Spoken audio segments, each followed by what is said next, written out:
Bagi Belanda, Tengku Umar radikal. Bagi Belanda Cenyak Din radikal. Bagi Belanda Tuanku Imam Bonjol radikal. Bagi Belanda Sultan Hasanuddin radikal. Maka kalau ada yang mengatakan ceramah saya radikal, saya nggak marah, saya cuma bilang Belanda loh. Ketahuilah, hari ini telah diwajibkan perang bagi aku. Koma, jangan dipotong videonya. Telah diwajibkan perang melawan fitnah, perang melawan kebatilan. Mainkan jarimu untuk mengalahkan para buzzer-buzzer laknat, untuk mengalahkan para buzzer-buzzer biadab yang terus memainkan perpecahan di antara umat saudara.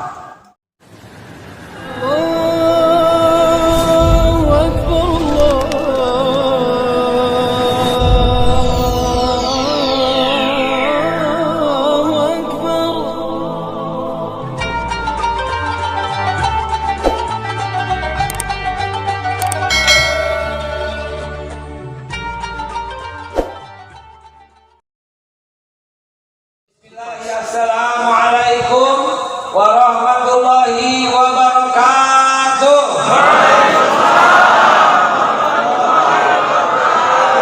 Alhamdulillah, nahmaduhu wa nasta'inuhu wa nastaghfiruh wa na'udzu billahi min shururi anfusina wa min sayyiati a'malina. Man yahdihillahu fala mudilla lahu wa man yudlil fala hadiya lahu. Asyhadu an la ilaha illallah wahdahu la syarika lah wa asyhadu anna Muhammadan abduhu wa rasuluh la nabiyya ba'da. Allahumma shalli wa sallim ala sayyidina Muhammad wa ala alihi wa sahbihi ajma'in, amma ba'du. Ma'asyiral muslimin wa jamaahal mu'minin rahimakumullah.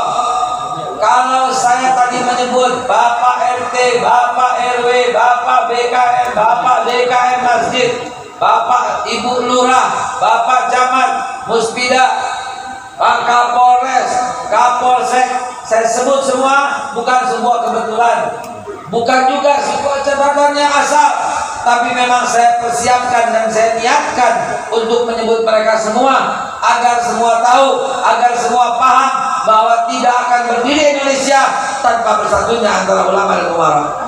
Allahu Akbar. Sejarah telah mencatat demikian. Kalau tidak bersatu antara ulama dan umara, hancur bangsa itu, saudara. Mari kita lihat di bangsa Babilonia di tahun 2000 sebelum Masehi. Di tahun 2000 sebelum Masehi, tepatnya 1978, tahun kelahiran daripada Nabi Ibrahim alaihissalatu wassalam. Nabi Ibrahim sebagai ulamanya di zaman Babilonia, ulamanya itulah Nabi Ibrahim, dan umaroknya, pemimpinnya namanya Namrud dan Ibrahim tidak akur, tidak kompak, berbeda pendapat, dan akhirnya Namrud menyerang Ibrahim alaihissalatu wassalam.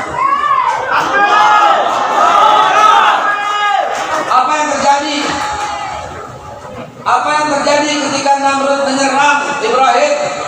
Antara ulama dan umara nggak kompak, pasti akan Allah binasakan itu umara.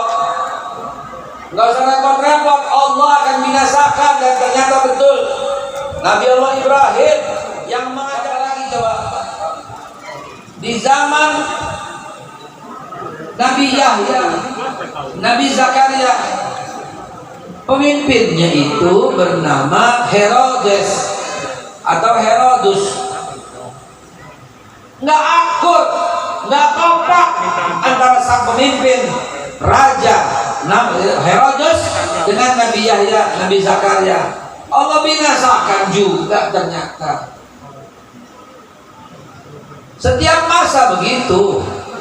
Nabi Muhammad sallallahu alaihi wasallam waktu itu dengan Abu Jahal, Abu Lahab, Abu Sufyan, Abu Jahal belum ada zaman itu.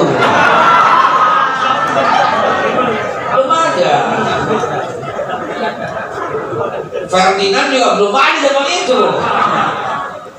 Saudara sekalian, lihatlah mereka.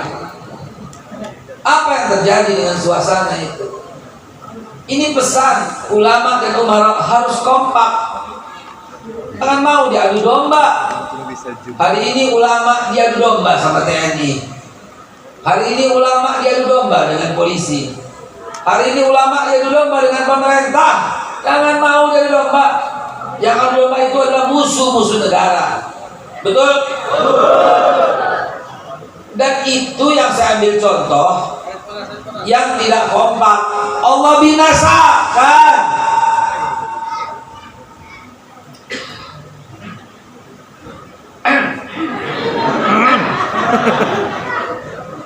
Sejarah juga mencatat kalau kompak Allah angkat derajat.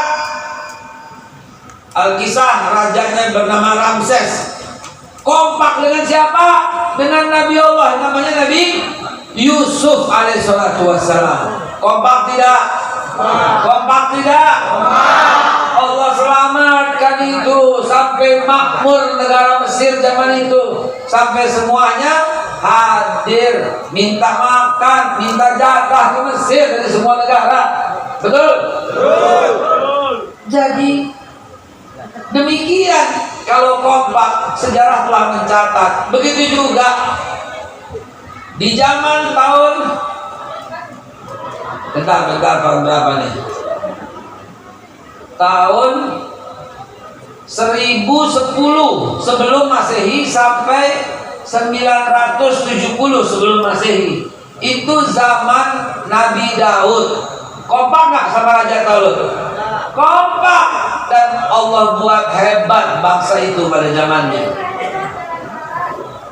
Iya dong, saya mesti jalan-jalan. Kompak tidak? Begitu kompaknya sampai apa? Raja Talut, tahu Raja Talut? Raja Talut itu sampai mengangkat Nabi Daud sebagai mantu. Sebagai mantu Nabi Daud. Akur tidak? Kompak tidak?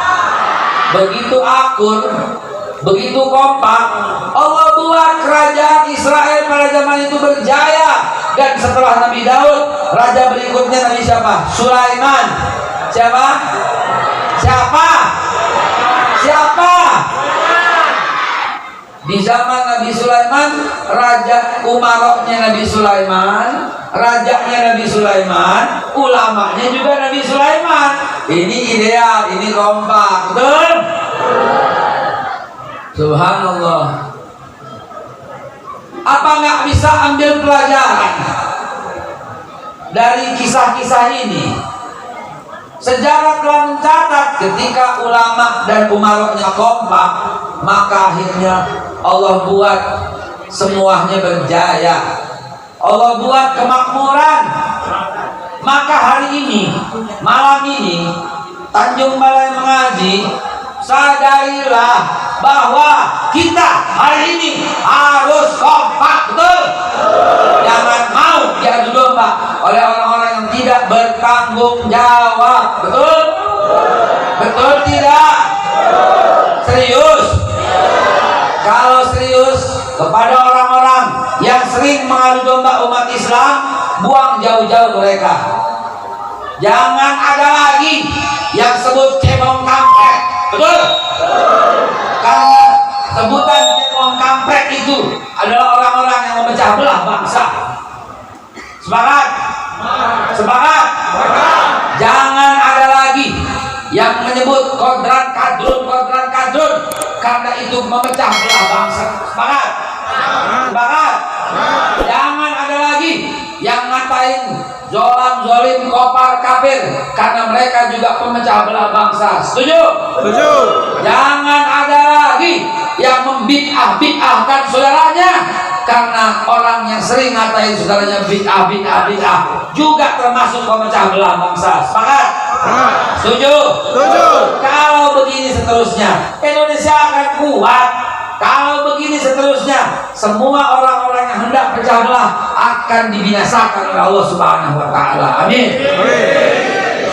VOC datang, mereka tidak kuat. Mereka cuma datang 9 kapal dipimpin Cornelius de Houtman. Tapi kenapa mereka bisa kuasai Indonesia? Mengapa? Bukan Belanda kuat, bukan Belanda hebat, bukan Belanda canggih, tapi terlalu banyaknya kaki tangan Belanda.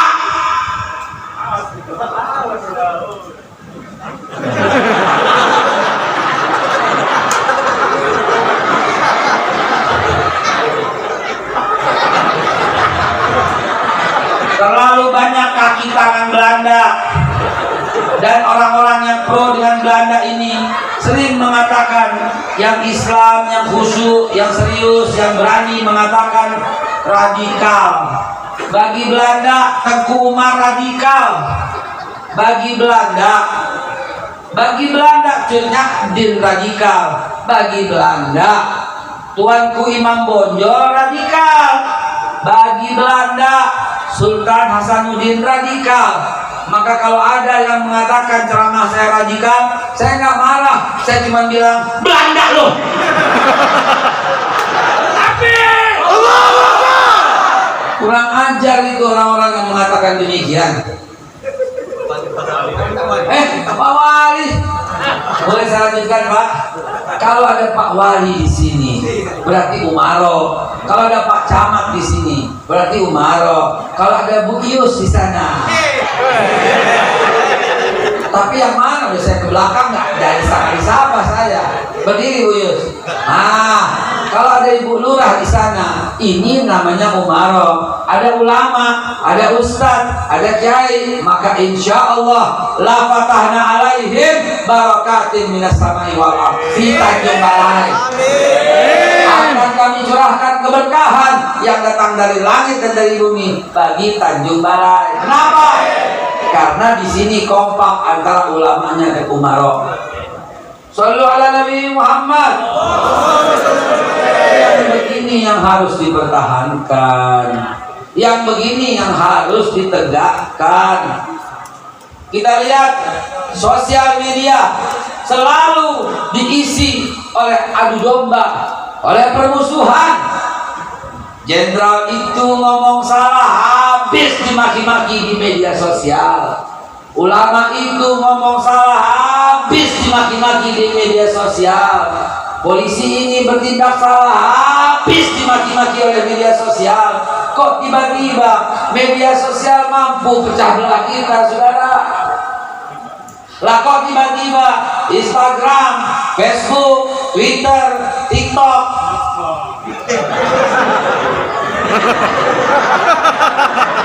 kok tiba-tiba mampu pecah belah kita, saudara?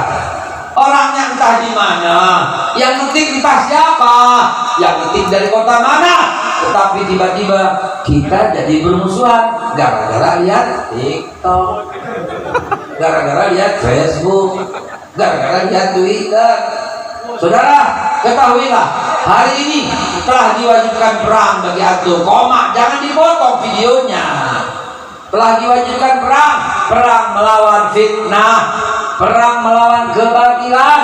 Mainkan jarimu untuk mengalahkan para buzzer-buzzer laknat, untuk mengalahkan para buzzer-buzzer biadab yang terus memainkan perpecahan di antara umat saudara.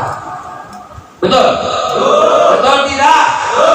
Hari ini kita saksikan agamanya Islam, tapi kok tidak pernah berhenti dalam mencaci ulama. Agamanya Islam, tapi tidak pernah berhenti mencari-cari kesalahan Habib dan menebarkan kebusukan, menebarkan permusuhan di sosial media. Kalian ini apa? Jenis apa? Tidak ada seorang yang mencela agamanya sendiri kecuali para buzzer-buzzer laknat itu, saudara. Lihatlah saudara-saudara kita yang beragama Kristen, dia menghormati pendetanya, dia menghormati gerejanya. Lihatlah saudara-saudara kita yang beragama Hindu, pura-puranya dihormati, disanjung, pendeta-pendeta Hindunya dihormati oleh mereka. Lihat saudara kita yang beragama Buddha, biksu-biksu dihormati oleh mereka, diagungkan vihara-viharanya. Tetapi di kala waktu yang sama, orang-orang Islam kok senang banget mencela Habib, kok senang banget mencela ulama, kok hobi banget mencela santri dan pesantren. Kalian bukan Islam, kalian adalah buzzer yang senantiasa menebar permusuhan dan perpecahan di bumi pertiwi ini.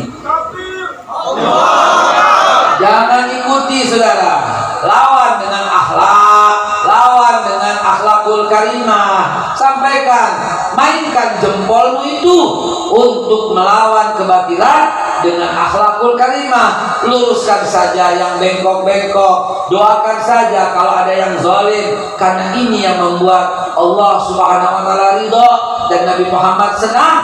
Karena orang yang paling mulia di antara kalian, orang yang paling tinggi akhlak dan budi pekertinya. Akmalul mu'minina imanan ahsanhum khuluqan. Ma'asyiral muslimin wa jumlatal mu'minin rahimakumullah. Ini yang harus kita lakukan. Lihatlah, setiap orang memiliki sosial media, dan lihat kegaduhan ini juga berawal dari sosial media yang tidak bijak. Hindari hoax. Hoax adalah musuh bangsa. Kalau ada informasi yang datang kepadamu dan kau tidak tahu benar apa salah, lebih baik dibuang. Kalaupun benar, kau harus ingatkan apakah yang benar itu layak diinformasikan atau tidak, berguna atau tidak. Karena ada informasi benar tapi tak guna. Tak guna. Apa contoh informasi yang benar tapi tak berguna untuk disiarkan? Rupanya kalau haus, kita harus minum air. Nenek-nenek juga tahu. Ternyata Monas adanya di Jakarta.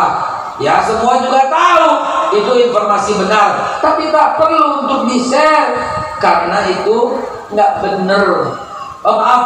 Nggak manfaat, dan semua juga sudah tahu.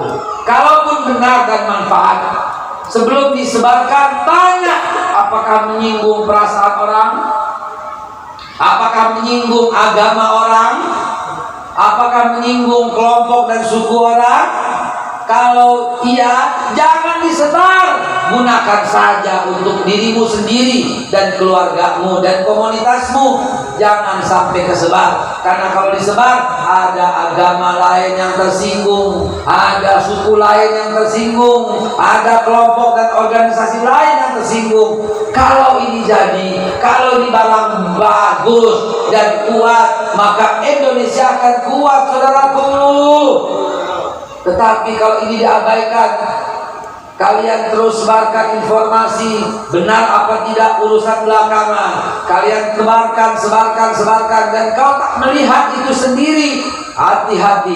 La taqfu ma laysa laka bihi ilmun. Inna sam'a wal basara fa'ida kullu ulaika kana anhu mas'ula. Matamu akan ditanya oleh Allah, telingamu akan ditanya oleh Allah, hatimu akan ditanya oleh Allah, jempolmu pun akan ditanya oleh Allah.